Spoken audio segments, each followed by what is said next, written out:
Well, look, our deepest fear is something that I've read and reread. It must be over 1 million times in my lifetime, and it's something that in those deep moments of trouble and loss and worry and challenge, I know that millions of people across the world read that again and again. How does it feel to have written something so powerful that's had such an impact on so many people's lives? Well, first of all, that paragraph is from my book, A Return to Love.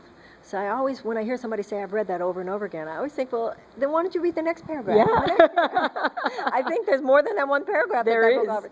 But in terms of anything specific in the book, including that paragraph, I can't really take credit for it personally, because that book is a book report. That book is my reflections on the principles in a set of books called A Course in Miracles. Yes. So what excites people about that paragraph is not original to me. It's based on the principle in the Course. The idea that it's our light and our power that actually scares us more than our fear and our darkness. So listen, I know the kind of effect that the Course in Miracles has had on my life, so I'm not surprised when I see any reflection of it having an effect on somebody else's life. I just want to remind you there's more to it. Well, look, I'm going to get the whole book. I've heard so many people lately talking about the Course in Miracles, and it's actually on my to-do list to look into. Right. So, well, that one paragraph is from my book, A Return to Love, yes, which is like the cliff notes of A Course in Miracles. Well, and I love the one about the soul of America. There's so many, you've done so much work. It's incredible. What's your greatest achievement that you feel in your life? That I have a happy child. Well, that is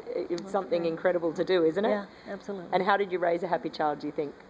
Well, I think, first of all, there were a lot of people around me, good friends, and family who felt, I think, proactively invited into the process.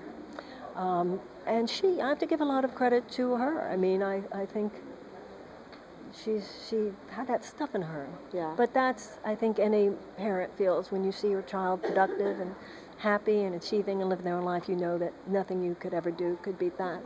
And what does success mean to you?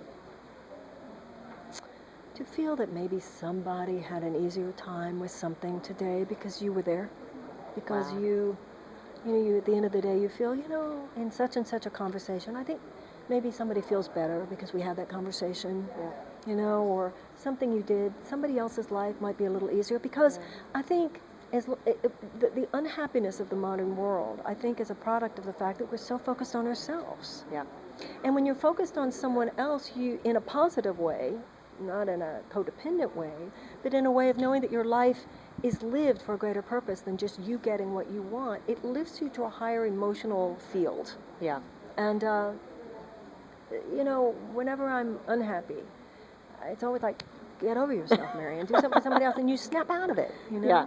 Well, I think that you can definitely go to your grave eventually, a long time in the future, knowing that you have been successful. Because I know that your words have not just touched me, but touched millions of people. I think that's a huge honor to have. Yeah, well, I'm sure it's a big right back at you. Oh, well, thank you very much. It was lovely to meet you. Thank you. Let's just get one quick photo. And I just saw you.